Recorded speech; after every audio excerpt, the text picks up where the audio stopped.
All right, so Bitcoin, huh? Specifically that whole $1 million Bitcoin idea. Think it'll actually happen? Well, that's the million-dollar question, isn't it? Yeah. So we're going to dive deep into this price prediction report from Crypto News, published just yesterday, October 31st, 2024, and see if we can figure that out. This report goes deep into the factors driving Bitcoin's price, both now and in the future, and that should give us some insight into its long-term potential. Yeah, what's interesting about this analysis is that it comes at a time when Bitcoin's kind of at a crossroads.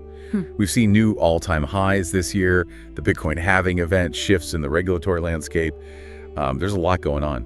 Yeah, there is. Okay, so let's start with the basics. Bitcoin's had quite a year. For anyone who's just tuning in, can you give us a quick recap of its recent performance? Absolutely. Bitcoin started 2024 strong, hitting a new all-time high of over $73,000 in March. Wow. Yeah, and that surge was largely fueled by the approval of Bitcoin ETFs back in January, which opened the door for institutional investors like hedge funds and pension funds to easily get in on the action. So these big players poured billions into Bitcoin, driving up demand. Right, but then things cooled off, right? Right. Since March, Bitcoin's price has been consolidating.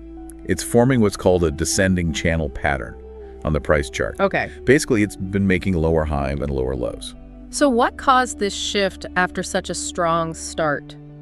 Well, a few things. Rising interest rates earlier this year made investors more cautious overall. And then there were some big sell-offs, like, for example, when the German government decided to liquidate a portion of their Bitcoin holdings. Oh, wow. Yeah. Not to mention rumors about the long-defunct Mt. Gox exchange returning funds to investors added uncertainty to the market. So basically a mix of economic factors and good old-fashioned FUD, fear, uncertainty, and doubt, took some of the wind out of Bitcoin sales. Yeah, exactly. However, there was an interesting turn of events in September. The Federal Reserve made its first interest rate cut since the beginning of the pandemic, which seemed to inject some optimism back into the crypto market. Bitcoin jumped back above $60,000, even reaching $62,350 at one point. So it sounds like that rate cut was a major turning point. Do you think it signifies like a broader shift in monetary policy that could favor riskier assets like Bitcoin? It's possible. That single rate cut certainly signaled a change in direction. Yeah. Now, before we get into the price predictions, I know you wanted to discuss the Bitcoin halving event. Yeah, this seems like a good time to unpack that, as a lot of people believe it'll influence Bitcoin's future price. Can you remind us what the halving is and why it's so important? Sure. Think of the Bitcoin halving like a pizza being cut in half every 4 years. Okay. Each slice represents the reward that Bitcoin miners get for verifying transactions on the network. So every 4 years, the size of that reward gets cut in half. The most recent halving occurred on April 19th of this year. So this reduction in new Bitcoin being created increases its scarcity. So less Bitcoin coming into circulation. Basic economics tells us that should, in theory, lead to higher prices. Right. Historically, each halving event has preceded some of Bitcoin's most significant price surges. For example, after the 2016 halving, Bitcoin's price went from around $650 to nearly $20,000 within 18 months. Wow. Yeah. But this time around, it seems like those macroeconomic factors we talked about earlier kind of overshadowed the halving's impact, right? Yeah, that's true. While Bitcoin was trading around $64,000 at the time of the halving, it's been in that consolidation phase we discussed ever since. But some analysts believe the halving's true impact might be delayed. We could still see significant price appreciation as a result, in the coming months or years. Interesting. Okay, let's get to the heart of this deep dive. Price predictions. What does Crypto News see in Bitcoin's future? And most importantly, is $1 million a realistic target? Well, Crypto News laid out some pretty optimistic forecasts. For 2024, they're predicting a rather conservative $75,000. Okay. But they think that Bitcoin could reach $130,857 by the end of 2025. Hold on, that's more than double its current price. What's driving such a bold prediction? They cite several key factors, including increased institutional adoption, growing retail adoption, the evolving regulatory landscape, and the strengthening narrative of Bitcoin as digital gold. Okay, let's break those down one by one, starting with institutional adoption. We touched on this briefly, but what specifically are they seeing? Well, it's not just about Bitcoin ETFs anymore.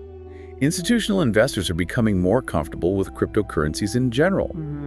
The report highlights that in 2024 alone, institutional investors poured over $50 billion into Bitcoin, signaling a major shift in sentiment. Wow. Yeah. They're starting to see it as a legitimate asset class, a potential hedge against inflation, and a way to diversify their portfolios. So it's not just the tech-savvy crowd anymore. The big money is starting to see Bitcoin as a serious investment. What about everyday people? Is retail adoption growing at a similar pace? Well, the report points to the global growth of Bitcoin ATMs as one indicator. There are now over 34,000 Bitcoin ATMs worldwide, making it easier than ever for people to buy and sell Bitcoin. We're also seeing more businesses starting to accept Bitcoin as payment. It seems like Bitcoin is becoming more accessible and usable in everyday life. Does the report mention any specific examples of businesses adopting Bitcoin? Yeah, they highlight a few companies that are leading the charge in integrating Bitcoin payments. For example, there's a company called BitPay that provides payment processing services for businesses that want to accept Bitcoin. Okay. They have partnerships with major retailers like Microsoft and Newegg, making it possible for you to buy everything from software to electronics using Bitcoin. Oh, that's pretty cool. So I can actually use Bitcoin to buy stuff I need, not just hold it as an investment.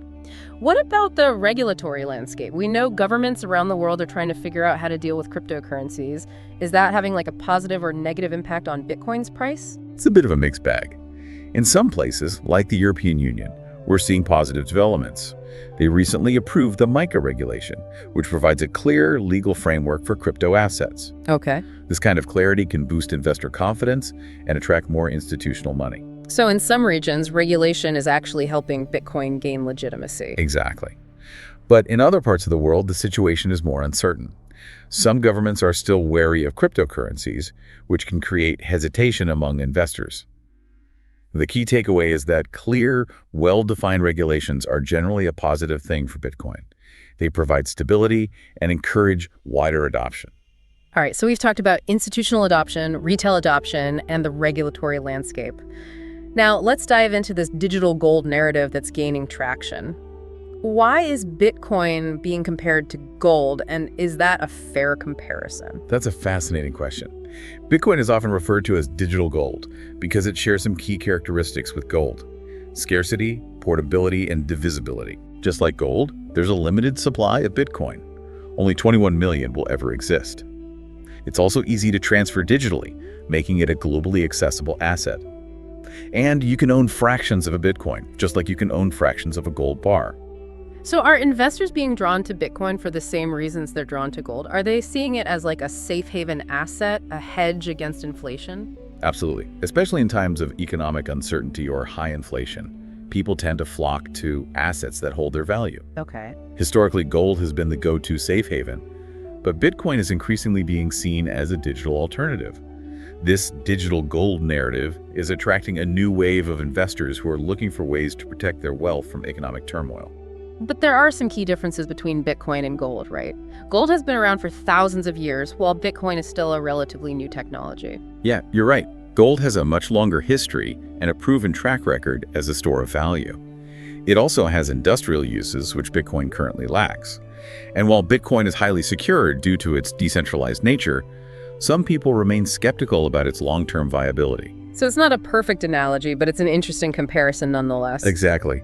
It's important to understand both the similarities and differences between Bitcoin and gold before making any investment decisions. Okay, before we move on to other analyst predictions and dive into the altcoin universe, let's pause for a moment and reflect on what we've learned so far.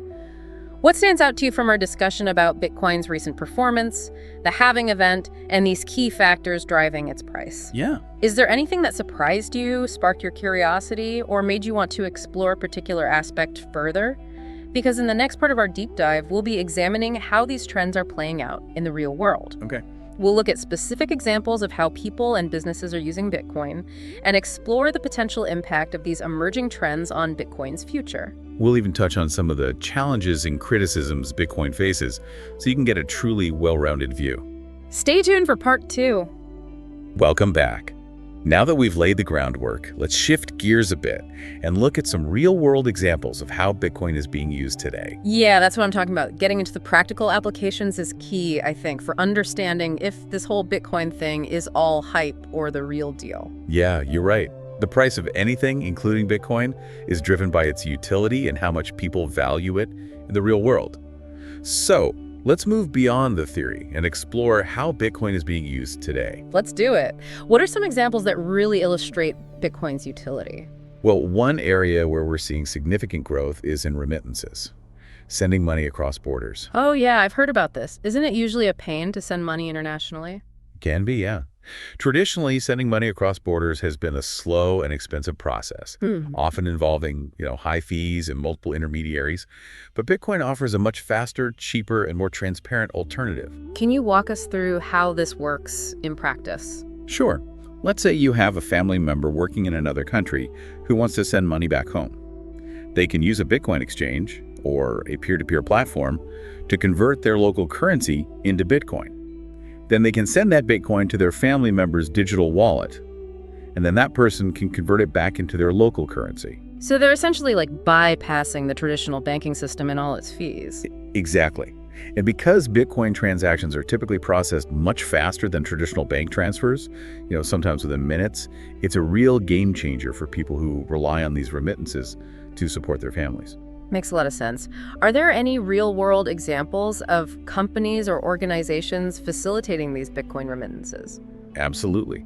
There's a company called BitPesa that's making waves in this space. They provide a platform specifically designed for businesses to send and receive payments across Africa using Bitcoin. They've even partnered with major mobile money operators, making it easy for businesses to connect with customers and suppliers all over the continent. So we're talking faster, cheaper, and more efficient cross-border transactions for both individuals and businesses. That's huge. It is, yeah. And as this trend continues, it's likely to have a significant impact on the demand for Bitcoin and its price. Okay, remittances are a great example. What are some other real-world applications driving Bitcoin adoption? Another interesting area is microlending. Microlending. Remind me what that is exactly. Sure. It's providing small loans to entrepreneurs and small businesses, often in developing countries. Think of it as a way to empower people who might not have access to traditional banking services. And Bitcoin is making microlending more accessible and affordable. Okay, I'm intrigued. How is Bitcoin making microlending more efficient? Well, traditional microlending models often involve, high interest rates, complicated paperwork, and limited access. But Bitcoin-based platforms can really streamline the entire process and significantly reduce costs. I can see how cutting out the middleman and reducing bureaucratic hurdles could be a game changer for small businesses trying to get off the ground. Do you have any specific examples of Bitcoin being used for microlending? Yes, there's a platform called Kiva that's been using Bitcoin for this purpose. They connect lenders with borrowers from all over the world through their online platform, and Bitcoin allows for secure and transparent transactions. So it opens up access to capital for entrepreneurs and small businesses that might not have had it otherwise. Wow. So Bitcoin is not just about making money, it's about creating opportunities and empowering people. I like that. It's definitely a fascinating aspect of Bitcoin and the broader cryptocurrency space. As more people and businesses realize these benefits, it could further drive Bitcoin adoption and potentially increase its value.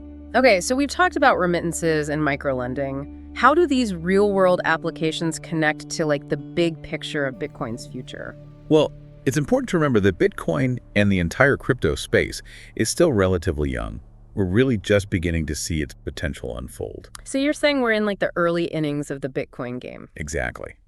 As technology continues to evolve, we can expect to see even more innovative and impactful applications emerge. I'm all for innovation. What are some of the new and emerging trends in the Bitcoin world that you find particularly interesting? Well, one area that's gaining a lot of traction is Bitcoin in the gaming industry. Gaming. How does Bitcoin fit into the gaming world? Well, gamers are already very familiar with, virtual currencies and digital assets. Bitcoin offers a secure and transparent way to manage, in-game purchases, rewards, and even the ownership of virtual items. So you're saying that instead of using those in-game currencies that only work in one specific game, gamers could use Bitcoin, which has real-world value. Exactly. And we're already seeing some early examples of games that integrate Bitcoin into their economies, allowing players to earn, spend, and trade Bitcoin within the game. That's pretty cool. I can see how that would be appealing to gamers, especially those who are already comfortable with cryptocurrencies. What other emerging trends are you keeping an eye on? Another area worth watching is the development of Layer 2 solutions for Bitcoin. Layer 2 solutions. I'm not familiar with that term. Think of Layer 2 solutions as add-ons, built on top of the main Bitcoin blockchain. They're designed to enhance its scalability and functionality, making transactions faster and cheaper.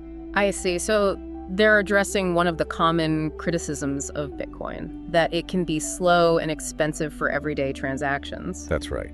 And there are several promising Layer 2 solutions in development. One you might have heard of is the Lightning Network. Yes, the Lightning Network. Can you explain how that works? Sure. Instead of every single transaction being recorded on the main Bitcoin blockchain, which can get congested and slow things down, the Lightning Network creates like a separate network of payment channels.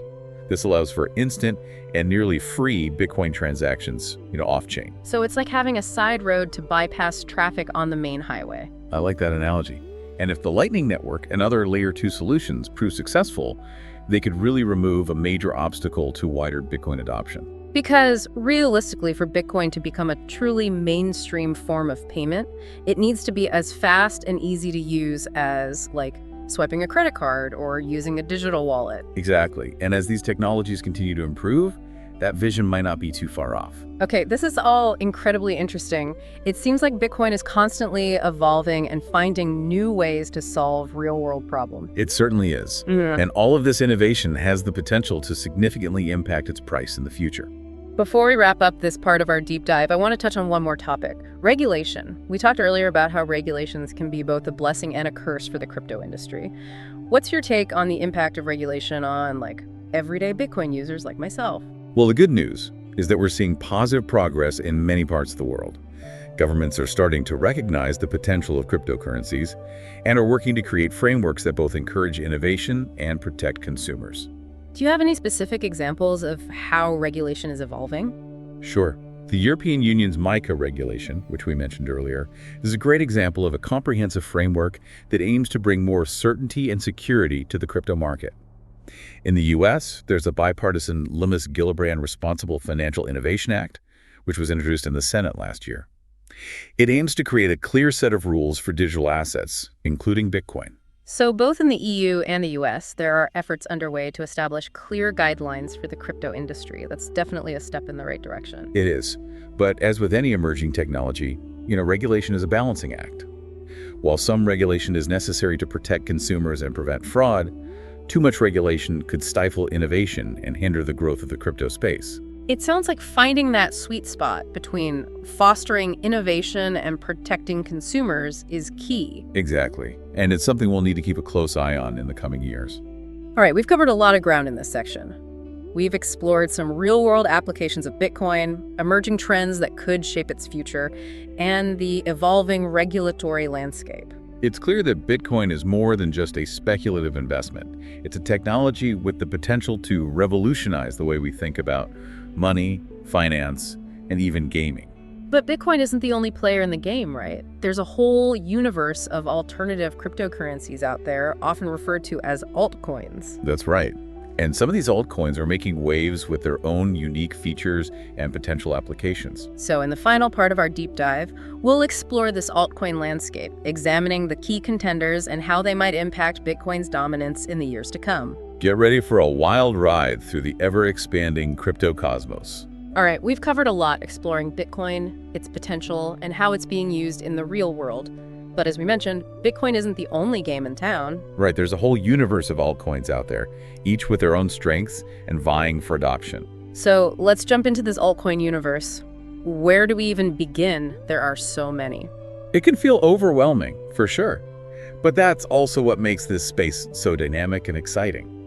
Let's start by looking at some of the key contenders, the altcoins that are making waves and potentially challenging Bitcoin's dominance. Okay, who are the heavy hitters in this altcoin arena? I've heard of Ethereum, of course. Ethereum's definitely a major player. It's often seen as the biggest rival to Bitcoin, and for good reason. Ethereum pioneered the concept of smart contracts and decentralized applications, also known as dApps. Smart contracts and dApps. Can you break those down for us in plain English? Sure. Imagine a contract that automatically executes itself when certain conditions are met. That's a smart contract. It's code that lives on the blockchain, so it's secure, transparent, and tamper-proof. And dApps are applications built on top of blockchain platforms, like Ethereum. Right. They leveraged the blockchain security and transparency to create innovative services and applications. So Ethereum is more than just a digital currency. It's like a platform for building a whole new ecosystem of decentralized applications. Exactly. And that's a big part of its appeal. It's not just about storing and transferring value. It's about building a new, more open and decentralized internet. That's a big vision. Are there real-world examples of dApps built on Ethereum that we might recognize? Absolutely. We're seeing dApps being used for a wide range of things, from decentralized finance and gaming to supply chain management and even voting systems. One example is Uniswap, a decentralized exchange where you can trade cryptocurrencies directly with other users without going through a centralized exchange like Coinbase or Binance. That sounds pretty revolutionary. Cutting out the middleman in financial transactions is a big deal. It is. And that's just one example. The possibilities with dApps are practically endless, which is why so many developers and entrepreneurs are flocking to Ethereum. But I've also heard some concerns about Ethereum. What about the issues with scalability and high transaction fees? Yeah, those are valid concerns. Ethereum has struggled with network congestion in the past, leading to slow transaction times and high fees, but they're working on solutions. So they're not just sitting back, they're actively trying to address these limitations. Definitely. They recently completed a major upgrade called the Merge, which transitioned Ethereum from a proof-of-work system to a proof-of-stake system. This is expected to significantly improve Ethereum's scalability and energy efficiency. That's a mouthful. Can you explain what that means in simpler terms? Sure. Basically, it's like switching from a gas-guzzling car to an electric car. It's a more sustainable and efficient way to run the network. This upgrade is a big step towards making Ethereum more viable for widespread adoption. So Ethereum is actively evolving and adapting to meet the growing demands of the crypto space. That's right.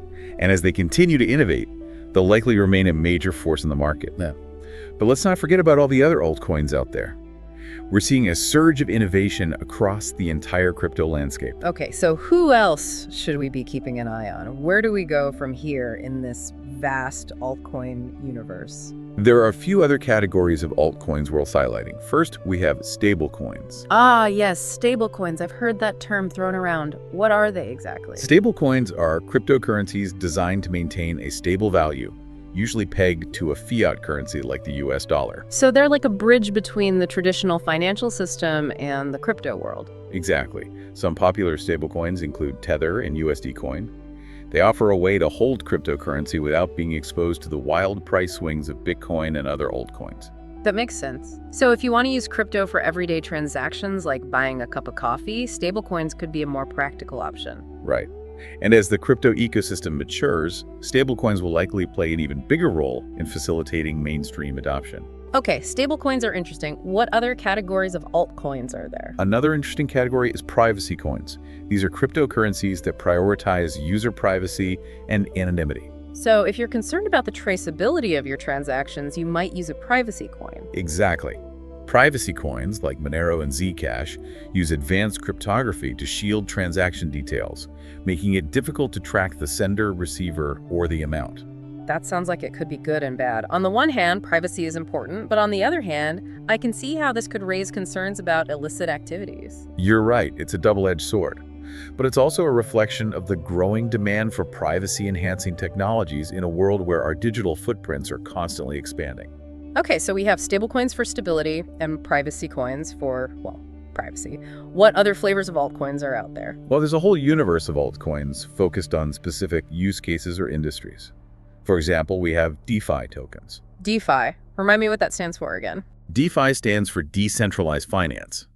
It's all about recreating traditional financial services, like lending, borrowing, and trading, but on blockchain platforms, without the need for intermediaries like banks. So it's like building a parallel financial system that's powered by blockchain technology. Exactly. And DeFi is one of the fastest growing sectors of the crypto industry, with a wide range of innovative projects and applications emerging. DeFi tokens are at the heart of this movement. They're used to govern and incentivize participation in these DeFi protocols. This is amazing. It seems like there's an altcoin for almost everything these days. It's true. The crypto space is bursting with innovation, and it's exciting to see how these new technologies are being applied to solve real-world problems and create new possibilities. So with all of these altcoins popping up and gaining traction, is Bitcoin's dominance being threatened? Is there a chance it could be dethroned? It's definitely a possibility. While Bitcoin remains the largest cryptocurrency by market capitalization, it is facing increasing competition, particularly from Ethereum. But Bitcoin still has a lot going for it, right? It's the original cryptocurrency, it's widely recognized, and many see it as a safe haven asset. Absolutely. Bitcoin has a strong brand and a loyal following. Its limited supply and decentralized nature make it attractive to long-term investors.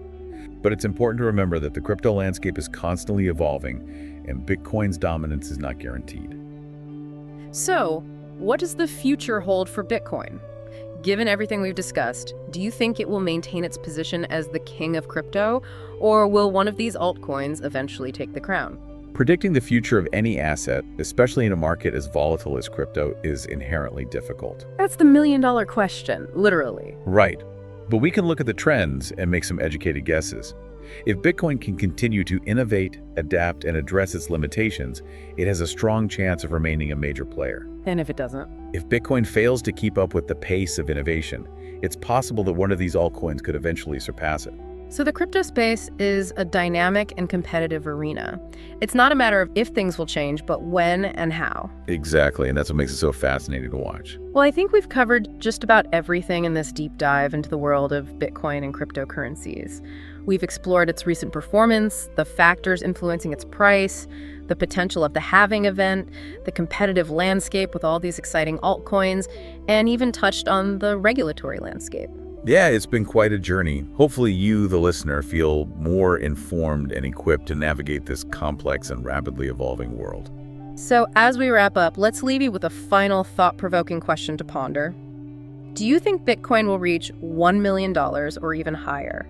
Is it a realistic possibility, or is it just hype? We've presented you with information and perspectives from various sources, but ultimately the answer to that question is up to you. Do your own research, consider the evidence, weigh the risks and potential rewards, and then decide for yourself what you believe about Bitcoin's future. And remember, the future of crypto is being shaped right now.